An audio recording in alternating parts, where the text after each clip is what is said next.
Halo semua, baik, ketemu lagi. Kali ini kita akan membahas tentang CSS. Sudah tidak di HTML lagi, kita sudah membahas tentang CSS, Cascading Style Sheet, yaitu untuk menghias HTML itu sendiri. Oke, sebelum kita masuk ke codingan, kita harus mengerti dulu apa itu CSS ya. Jadi pembahasan hari ini kita akan membahas yang pertama tentang pengenalan CSS, kemudian aturan dan cara penulisannya, kemudian CSS dalam HTML. CSS dan HTML ini kan berbeda, bagaimana cara kita memasukkan CSS ke dalam HTML,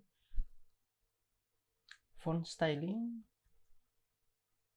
text styling, dan background yang akan kita pelajari. Oke, yang pertama di sini kita mengerti dulu apa itu cascading style sheet atau CSS. Jadi ini merupakan bahasa style sheet yang nanti dipakai atau untuk berfungsi untuk menghias HTML itu. Dari awal saat pertemuan tentang HTML saya sudah jelaskan kalau HTML ini diibaratkan sebagai bangunan. HTML ini rumah yang masih rangka. Nanti style sheet ini yang nanti akan atur tentang posisi-posisinya, kemudian warna catnya seperti itu. Oke, jadi di dalam CSS itu ada selector, ada property, ada value. Selector itu adalah tag-tag yang ada di dalam HTML.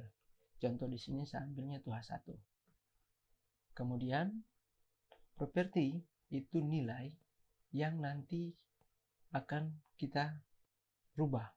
Kemudian below sini itu adalah nilainya. Ada banyak properti di dalam CSS, kita juga tidak hafal. Nanti kalau ingin lihat properti itu ada di sini, linknya yang ini, untuk sebagai contekan. Properti ada color, ada banyak lah. Untuk sekarang yang kita gunakan itu yang sudah biasa digunakan lah. Oke, kemudian ada aturan-aturan di dalam penulisan CSS.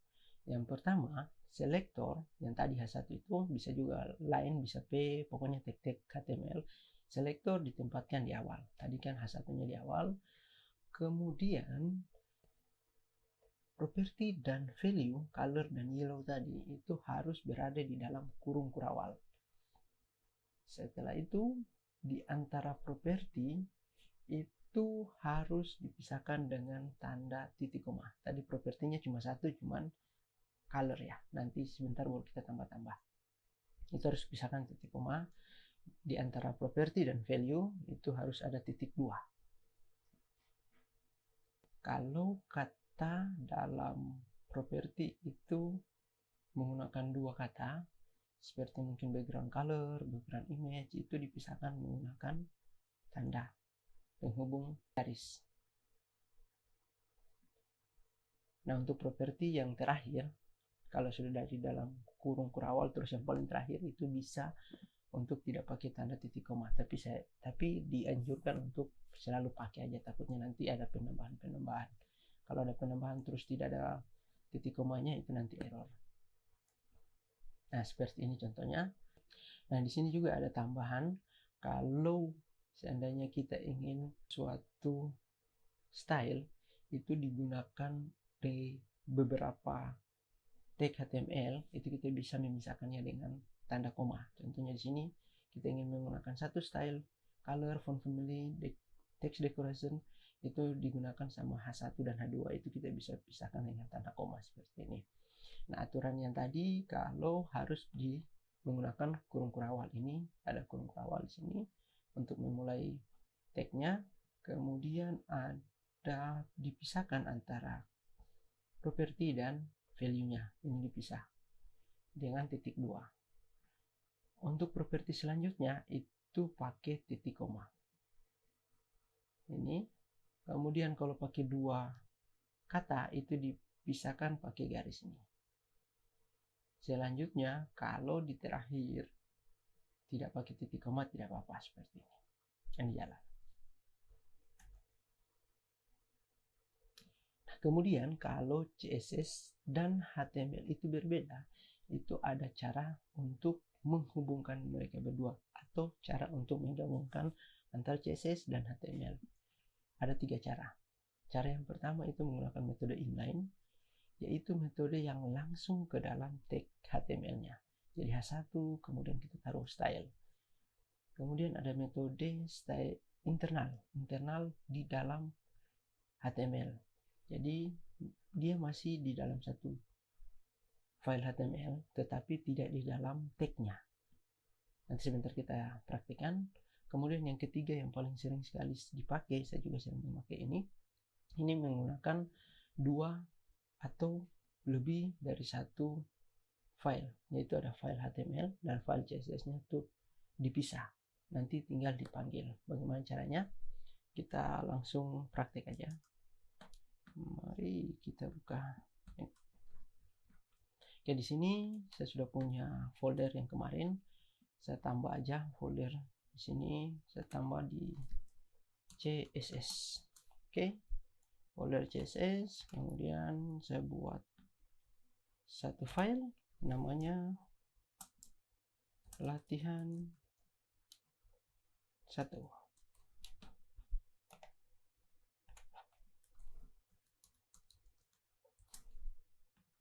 Seperti biasa kita butuh tag dasarnya. Yang ini hapus dulu. CSS, ini belajar CSS. Oke, jangan lupa di save. Kemudian saya punya H1 dulu. Saya ingin tulis dasar CSS. Ini satunya. Kemudian saya punya paragraf. Saya ingin taruh lorem aja supaya otomatis ada banyak. Oke, jangan lupa di save. Nah, ini di sini saya ingin ajarkan juga cara bagaimana untuk buat dia WordPress. Di sini kan teksnya ke kanan ya, supaya dia menyesuaikan layar. Itu kita bisa masuk di pengaturan file, preference, setting, kemudian kita cari warp.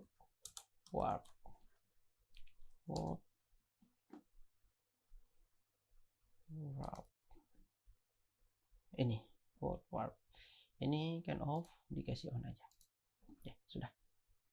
Itu ini tutup. Nah, dia menyesuaikan dengan tampilan yang ada. Kalau hilang, menyesuaikan. Oke, jadi sekarang saya sudah punya H1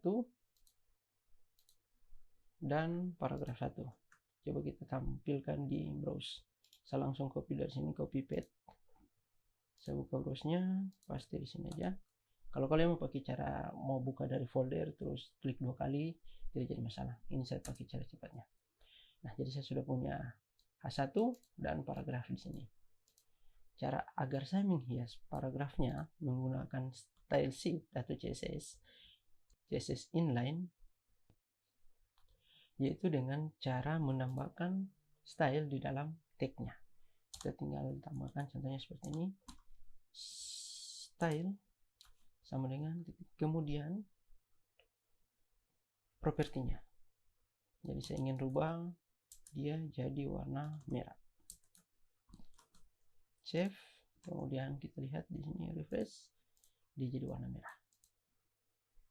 Kalau mau tambah aturannya, mungkin mau tambah stylenya, mungkin mau tambah font family-nya saya ganti jadi tahom aja. Save, lihat, nah hurufnya berubah. Itu kalau kita pakai cara inline. Cara yang seperti ini tidak dianjurkan, karena kalau seandainya kita punya banyak H1, kita punya H1 di sini, terus H1 lagi di bawahnya lagi, itu berarti kita harus pakai style yang ditambah-tambah ini terus. Ini tidak diizinkan, tidak disarankan. Oke, kita sekarang coba dengan cara yang kedua, yaitu cara inline. Tadi cara Dari cara inline sekarang dengan cara internal. Oke, yang ini kita hapus dulu. Save, kita refresh, kembali lagi. Cara internal itu dengan memisahkan tag-nya dengan CSS-nya, yaitu kita bisa taruh di bawah title, di dalam tag head, kemudian di dalam title, di bawah title kita tambah tag style ini, kemudian kita tulis tag-nya, selektornya kita bisa pakai H1 aja, H1 kurung kurawal color, kita rubah jadi warnanya salmon. Save, coba kita balik, dia sudah berubah jadi salmon warnanya. Oke, itu untuk internal. Kalau mau tambah juga bisa, kita bisa tulisnya begini, bisa sambung juga langsung, bisa kayak gini, bisa sambung di sini mungkin kayak tadi aja, font family, kita bisa home, kita pakai yang ini aja, Sergoy, refresh, nah seperti ini. Oke, jadi cara yang kedua seperti itu, cara internal. Kemudian cara yang ketiga yaitu cara eksternal. Jadi di sini kita menggunakan style dan HTML. Kita hapus ini dulu. Sekarang saya buat satu file dengan nama gaya.css.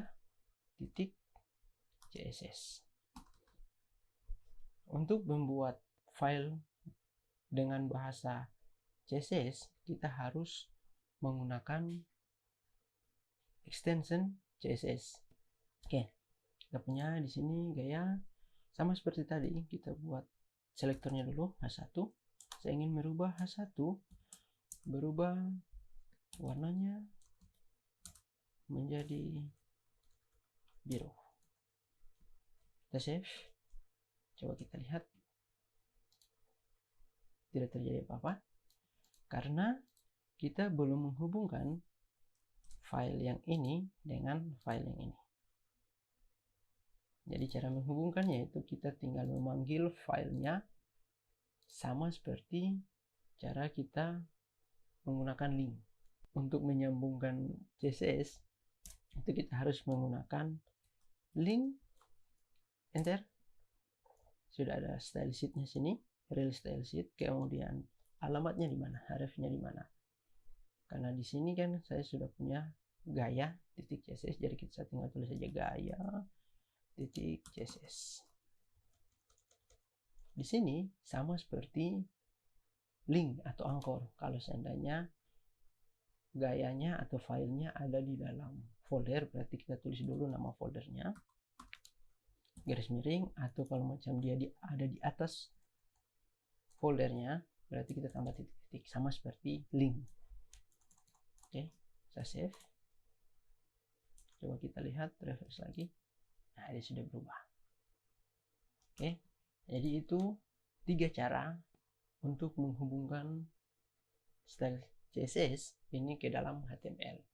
Cara yang terakhir ini akan sering digunakan. Saya lebih senang menggunakan cara yang seperti ini.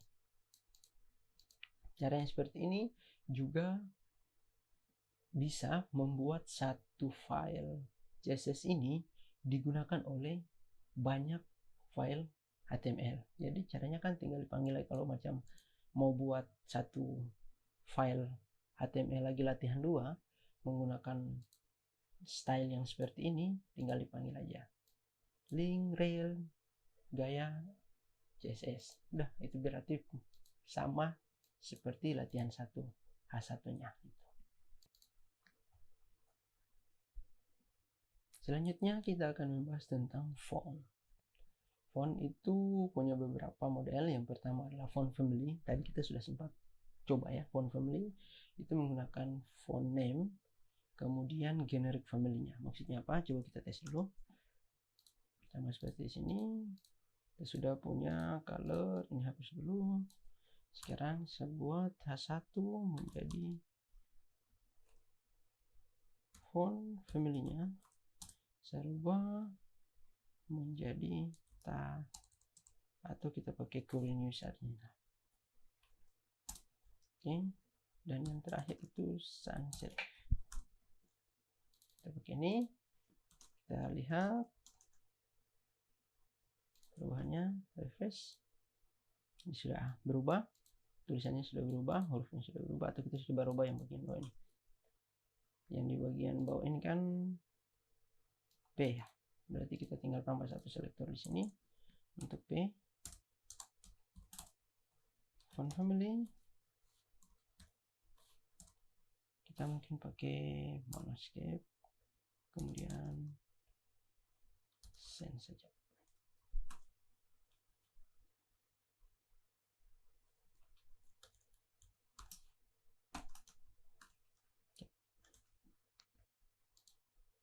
Ini tulisannya sudah berubah. Itu untuk font family-nya. Jadi ada nama hurufnya, ada nama hurufnya bisa lebih dari satu ya. Nama hurufnya lagi, kemudian ada generic family-nya. Jadi gini cerita cara kerjanya. Sistem operasi itu akan mengecek apakah dalam komputer, dalam sistem operasi kita ada yang namanya huruf seperti ini, huruf carrier new. Apakah ada? Kalau tidak, berarti dia akan huruf yang selanjutnya. Kalau tidak ada, sampai ke huruf yang lainnya tidak ada, dia akan mencari yang paling terakhir, yaitu generic family-nya. Jadi generic family-nya ini nanti sebentar kita lihat itu seperti apa. Kita lanjut dari sini font family, sekarang lanjut ke font size. Sepertinya kita juga sudah tahu font size ini untuk apa. Ya, font size ini untuk membuat ukuran font itu, huruf itu menjadi lebih besar. Coba kita langsung tesnya di sini. Font size kita jadi 50 pixel. Coba lihat, refresh, ini jadi tambah besar. Kurang besar, jadi 100 pixel, besar sekali. Dasar-dasar CSS sudah menjadi sangat besar. Itu font size. Selanjutnya adalah font height. Ini untuk mengatur ketebalan font ini. Kita tambah di sini font font weight. Kita bisa tambah bold. Save. Kemudian lihat, tidak ada yang berubah karena H1 defaultnya memang sudah bold. Coba kita buat dia jadi supaya tidak tebal, normal. Nah, dia jadi kurus, tidak tebal lagi. Ada, coba kita buat yang paragrafnya yang jadi tebal. Nah, ini sudah tebal ini. Oke, itu untuk ketebalannya, untuk font height-nya. Selanjutnya adalah font varian. Font varian ini mengubah font huruf itu menjadi small caps. Coba kita rubah dia jadi small caps ya. Font varian kita rubah dia jadi small caps. Itu seperti apa? Kita lihat di dasar-dasar CSS. Nah, kita refresh. Nah, kalau small caps itu huruf yang awal dia menjadi lebih besar dari hurufnya. Dia merubah semua huruf menjadi huruf kapital. Kemudian huruf awal dari satu kata itu dia menjadi besar. Itu untuk small caps. Next, untuk font style. Font style ini yang nanti bisa membuat huruf itu miring dan menjadi oblik. Oblik ini memaksa huruf untuk miring. Kita lihat ya, font style. Coba kita italic, kita refresh, halamannya menjadi miring. Kalau oblik sama. Jadi gini, oblik dan italic itu sama-sama miring, tapi cara kerjanya itu beda. Jadi gini, kalau italic itu dia mencari font family-nya atau keluarga dari family itu apakah ada yang huruf miring atau tidak. Kalau ada, itu berarti dia ganti ke italic, ganti ke huruf miring. Jadi font itu sebenarnya beberapa jenis, jadi ada yang reguler, ada yang italic, ada yang bold. Kalau kalian biasa install font, itu nanti kalian tahu ada yang model reguler, ada yang model italic, ada yang model bold. Jadi sebenarnya saat kalau di Word itu kita tekan I untuk buat di huruf I, dia sebenarnya bukan menjadi miring, tetapi dia merubah font, dia mencari yang sejenisnya tetapi miring. Kalau oblik ini dia berusaha untuk membuat huruf itu menjadi miring. Seandainya di dalam font family tidak terdapat italic, itu berarti fontnya dipaksa untuk jadi miring berapa derajat. Itu kalau oblik. Oke, next. Line height ini mengatur spasi antar baris, tahu lah ya, dari paragraf baris pertama baris kedua itu nanti diatur. Berarti bagusnya taruh di paragraf. Line height coba kita kasih 20 pixel. Coba lihat hasilnya yang ini ya, refresh. Oh, kurang banyak, coba kita tambah jadi 100 pixel. Nah, sudah lebar kan jaraknya. Itu untuk line height.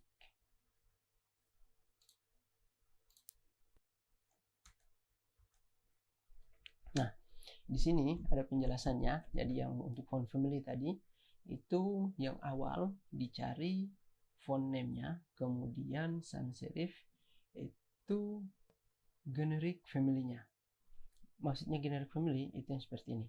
Kalau yang sans serif itu tidak punya kaki, kalau yang serif itu huruf yang pakai kaki kayak gini. Jadi dia nanti cari model huruf apa saja yang, kalau kita ingin yang serif, berarti dia akan cari model huruf apa saja yang berkaki, itu yang nanti dipakai. Kalau seandainya huruf awal, huruf yang kedua tidak ada. Seperti itu. Kemudian yang small caps ini yang tadi sudah, ini yang obliki juga nih, yang nanti kalau obliki lagi ya, oblik yang nanti kalau tidak ada yang italic nanti dia kasih miring, paksa miring ini. Ini kan italic ini beda nih hurufnya, modelnya. Yang ini kan dipaksa miring. Setelah itu ada cara penulisan yang lebih singkat. Ini cara penulisan lebih singkat nih. Font style duluan, kemudian font area, font varian, font weight, font size, height-nya, kemudian font family-nya. Untuk cara singkatnya. Yang ini kan banyak nih. Kita bisa singkat saja dengan cara menggunakan font. Kemudian font style-nya kalau mau pakai italic. Kemudian kita bisa pakai font variannya small caps. Kemudian kita lihat untuk menggunakan font weight-nya bold. Kita bisa menambah ukurannya di sini. Jadi urutannya itu seperti ini. Font height-nya 50 pixel, kita ikuti contoh aja. Kemudian tadi apa, Tahoma ya, Tahoma, dan serif aja lah, serif. Nah, seperti ini. Kalau di refresh, nah berubah. Coba kita tambahkan hurufnya jadi 50. Kemudian ada di dalam shortcut ini atau cara cepat ini ada aturannya juga, ada yang wajib dan ada yang opsional. Jadi kalau seandainya kita tidak menulis italic, tidak menulis small tentang font variannya, tidak mau tulis yang lain ini, itu bisa saja di jalan, tetapi harus menulis ukuran dari fontnya dan font family-nya, itu harus. Jadi kalau seandainya kita tidak tulis ini, tidak apa-apa.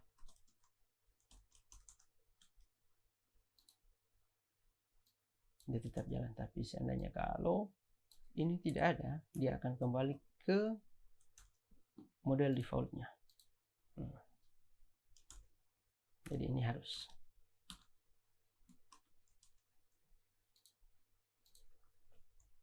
Sekarang kita lanjut ke text. Jadi di dalam CSS itu membedakan aturan huruf dan aturan teks. Jadi kalau huruf font itu mengenai tentang huruf-hurufnya, tapi kalau teks itu tentang suatu kesatuan dari huruf itu. Oke, yang pertama color ini tadi kita sudah coba untuk merubah warna, kemudian direction ini untuk mengatur posisi teks. Nanti kita coba kita langsung aja. Kita rubah direction yang ini ya, dasar-dasar CSS. Distance ini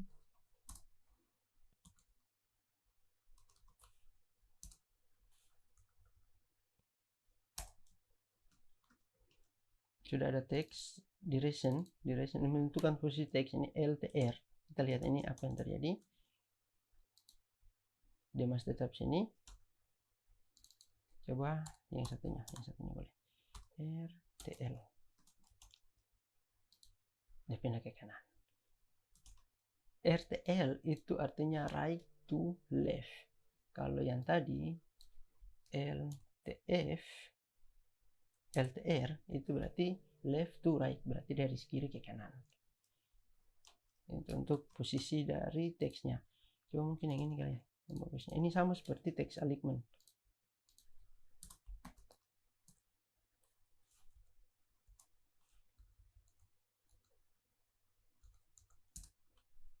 Line hignya kita hapus. Nah, seperti ini. Jadi dari sini ke sini itu untuk text direction. Lanjut untuk letter spacing, untuk menambah ruang atau jarak antara huruf. Ini jarak antara huruf. Nanti kita coba sekalian saja. Kita coba sekalian. Kita hapus dulu ini. Kita coba di sini aja. Save dulu. Kita lihat. Nah, sudah ini kita mau tambah letter spacing untuk mengatur jaraknya. Coba kita tambah 10 px. Save. Nah, ini hurufnya sudah punya jarak 10 pixel. Itu untuk letter spacing, mengatur jarak kerenggangan antara huruf. Coba kalau yang word spacing ini untuk per kata. Coba kita tes. Hapus dulu ini.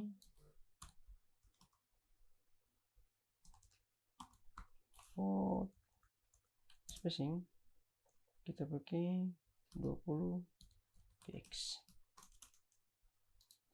Nah, ini setiap katanya sudah memiliki jarak 20 pixel. Lanjut, text indent ini membuat indentasi kayak paragraf gitu. Hapus ini, biarkan juga. Text indent kita coba pakai 50 px. Refresh. Ini seperti paragraf, mengatur indentasi dari paragraf pertama. Kalau ingin tambah bisa tambah di sini 100. Tambah dalam lagi. Lanjut, text indent, text icon itu sama seperti di Word. Ada center, berarti tengah. Ini tulisannya kurang banyak, saya tambahkan lorem ya, tambahkan lorem sama di sini. Loremnya sekali lorem kali 30 aja. Banyak. Nah, ini jadi tulisannya ke tengah. Kemudian coba kita justify untuk rata kiri kanan. Jadi rata kiri kanan, dan yang right untuk rata kanan. Defaultnya adalah left. Left ini walaupun kita tidak perlu tulis, sudah defaultnya leftnya. Oke, nextnya text decoration untuk membuat garis bawah atau garis atas atau juga garis yang menabrak huruf itu. Kita coba lihat satu aja. Text decoration pakai underline. Ini garis bawah, ada underline-nya, garis bawah. Coba kita pakai untuk garis atas, overline, garis atas. Kemudian yang tabrak di huruf itu line stroke. Nih. Selain itu, di CSS3 juga memungkinkan kita menambahkan satu value, yaitu warnanya. Kita bisa pakai yellow yang di sini. Ini berubah blue. Bisa juga menambahkan stylenya di sini, dasar. Jadi titik-titik atau double, jadi 2. Mungkin di sini bisa jadi underline. Oke, seperti itu. Oke, kemudian lanjut ke text transform. Ini untuk merubah huruf dia jadi besar atau kecil. Jadi beda-beda tipis, seperti kalau small caps tadi untuk merubah huruf semua besar. Kalau transform ini ada yang kapital dan huruf low. Jadi huruf kecil semua, huruf besar semua. Coba text transform. Kita coba jadi kapitalis. Kalau kapitalis itu dia jadi huruf besar semua. Oh, kalau kapitalis berarti di huruf awalnya jadi besar. Huruf awalnya besar, selanjutnya huruf kecil. Kemudian lowercase. Ini untuk hurufnya jadi kecil semua. Oke. Kemudian ada kita gunakan uppercase. Ini yang untuk huruf besar semua. Nah, ada juga yang lain-lain tadi, bisa dicoba sendiri. Itu untuk teksnya, nanti bisa di otak-atik sendirilah. Selanjutnya adalah background. Ini untuk mengganti warna dari latar belakang halaman web atau tagnya. Kita di sini contohkan ke body dulu untuk halaman webnya, mulai dari background color, image, repeat, position, attachment, dan size. Kita coba satu-satu. Jadi di sini saya sudah punya, ini hapus dulu. Sini saya sudah punya, saya sudah siapkan background ini. Saya copy langsung paste sini aja. Oh, tidak ada ya. Saya copy paste langsung ke di sini. CSS. Oke, paste. Nah, jadi saya punya 3 background. Yang pertama background yang satu yang seperti ini, background 2, guardian 1, guardian 2, dan gambar COVID. Bukan 3 background, berarti ada beberapa background lainnya. Jadi cara pembuatannya, cara penempatan untuk background, kita tes dulu yang menggunakan background color. Kita pakai background color dulu. Sini biarkan aja. Kita tambah untuk merubah body, tag body yang ini, berarti kan keseluruhan dari web itu. Nanti kita tambah untuk body, tag body, selectionnya body, terus kita tambah properti yaitu background color. Di dalam background color itu bisa kita gunakan warna yang pokoknya nama bahasa Inggris itu pasti ada. Kalau yang kalian tahu tentang warna menggunakan bahasa Inggris itu pasti dapat. Jadi kita bisa pakai seperti mungkin ini blue. Save, kita lihat hasilnya. Refresh, backgroundnya, warna dasarnya sudah menjadi warna biru. Kita bisa pakai warna ini. Kita juga bisa menggunakan warna RGB atau heksadesimal dulu. Kita bisa pakai warna heksadesimal. Jadi heksadesimal itu adalah warna dari tanda pagar, dimulai dari tanda pagar, kemudian 6 digit mulai dari 0 sampai F. Jadi kalau kita kasih F 4 kali, 1, 2, 3, 6 kali, 6 kali, itu jadinya putih. Kalau kita kasih 0 6 kali, itu jadinya hitam. Nah, di antara 0 sampai F itu ada banyak sekali, kita bisa pakai warna apa saja. Mungkin 1, 2, 3, 1, 2, 3 itu warna apa? Coba kita lihat, saya kasih kecilin aja ya. Kecil ke sebelah sini, kemudian ini juga ke sebelah sini ya, supaya bisa lihat. Oke, coba saya refresh. Nah, dia berubah jadi sini sesuai dengan warnanya. Kalau di Visual Studio Code itu bisa kita pilih langsung warnanya di sini. Enak nih. Save. Bisa berubah warnanya. Itu untuk pakai hexadecimal, bisa juga pakai RGB. Cara penulisan RGB itu bisa pakai di sini. RGB.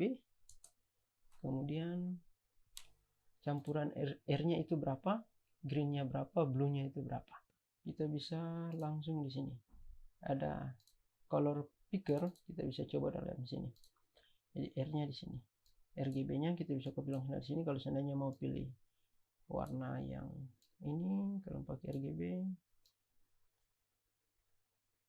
yang inilah, di ini kita bisa copy di sini, campurannya bisa langsung paste di sini.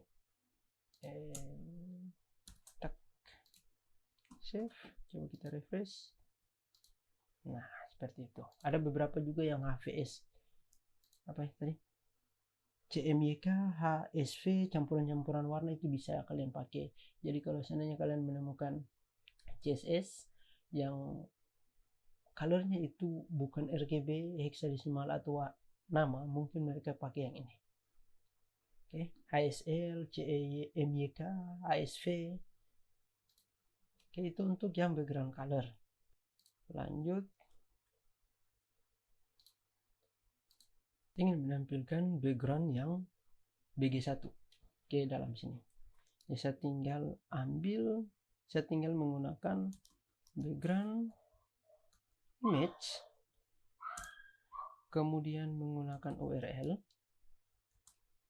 Ini sama seperti menggunakan link, atau kalau kita mau pakai apa image, URL, kemudian tempat gambarnya di mana, tempat backgroundnya di mana.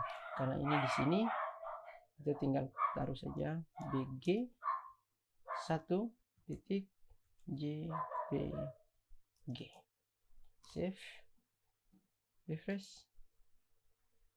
Lihat ya, kasih bisa. Halamannya berubah sesuai dengan gambarnya. Gambarnya bagi satu yang ini. Kalian lihat gambarnya kecil, ini, tetapi dia bisa penuhi satu tempat ini karena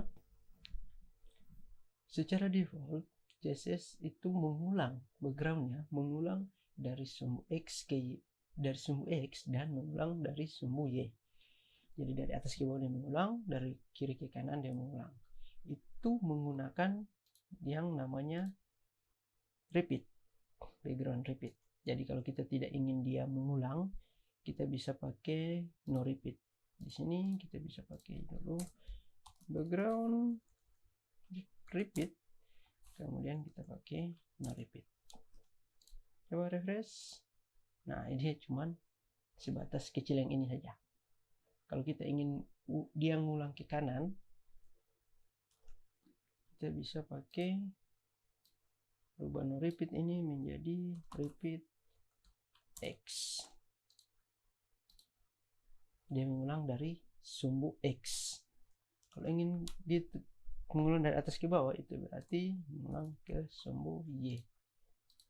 Nah, seperti ini. Itu untuk yang repeatnya. Kemudian ada background position. Ini coba kita tes menggunakan yang satunya, background position ini. Kita pakai yang guardian 1.jpg. Repeatnya dihapus saja dulu. Coba kita lihat. Ada seperti ini, guardian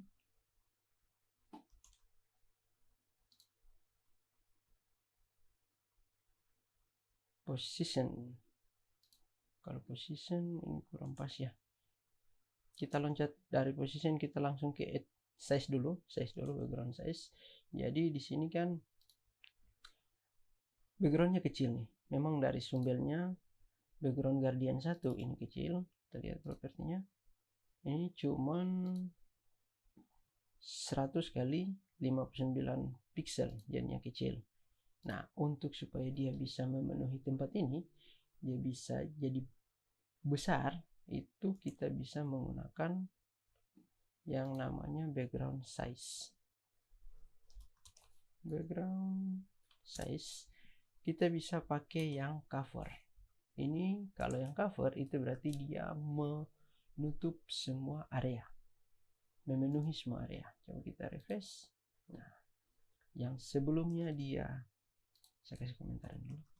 Yang sebelumnya dia ngulang-ulang, yang filenya kan cuma kecil sedikit.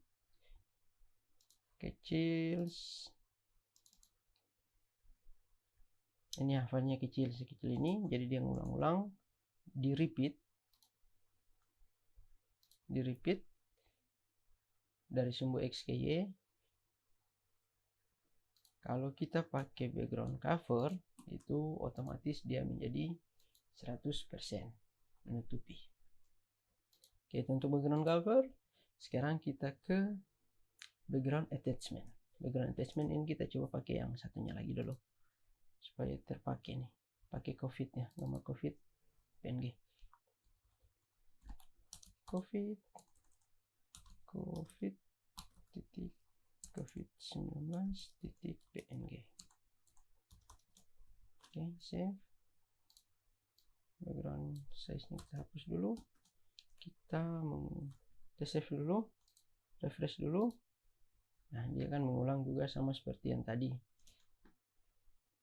Kita sekarang ke background attachment, ya, background posisi. Oke, coba kita pakai posisinya. Background posisi. Saya taruhnya ke bottom, dia ke bawah. Kita hilangkan ini dulu ya, hilangkan repeatnya dulu.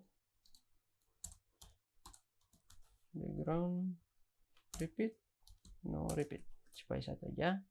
Kita lihat untuk posisinya, kita coba ke top atau kosongkan dulu. Kita lihat dulu, no repeat, berarti dia ada di sebelah kiri ya, sebelah kiri atas. Itu untuk posisi defaultnya, tapi kita bisa rubah posisinya di background posisi.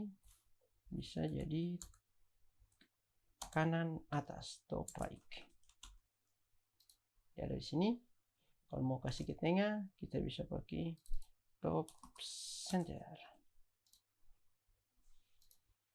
Kalau mau kasih ke bawah coba kita pakai top button. Refresh.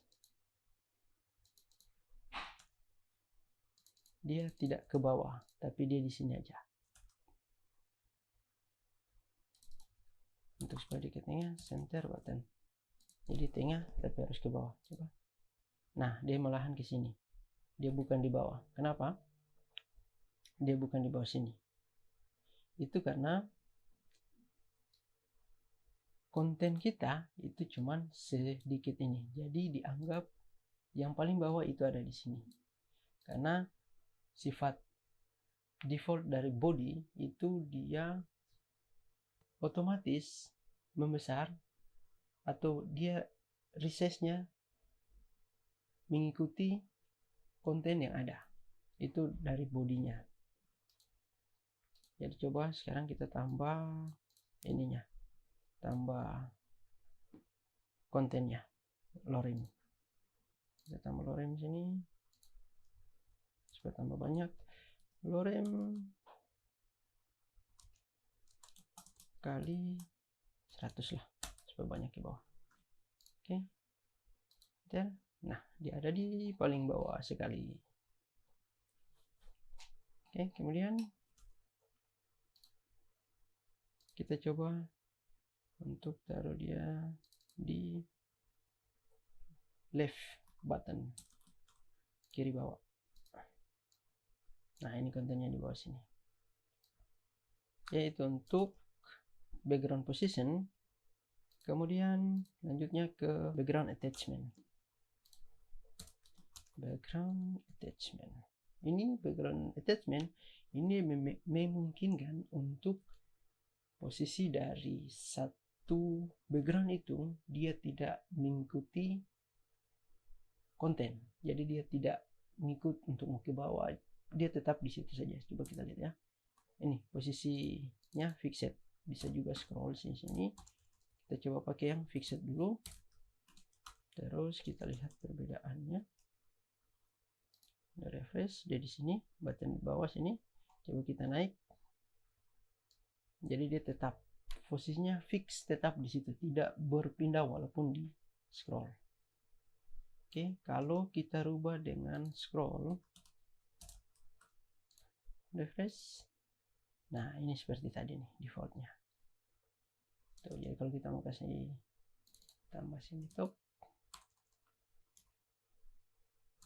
fixed, sorry, di sini yang jadi left top, tidak, top center boleh, top center, refresh. Nah, dia ada di atas sini. Oke. Jadi untuk backgroundnya seperti itu. Cara penggunaannya silakan kalian bervariasi, terserah kalian mau buat seperti bagaimana. Ini pelajaran untuk kalian, tidak ada tugas untuk hari ini sampai di sini. Nanti kita akan ketemu lagi, masih ada 2 kali pertemuan lagi. Saya akan menjelaskan tentang selection dan lain-lain, kemudian ditutup dengan layouting.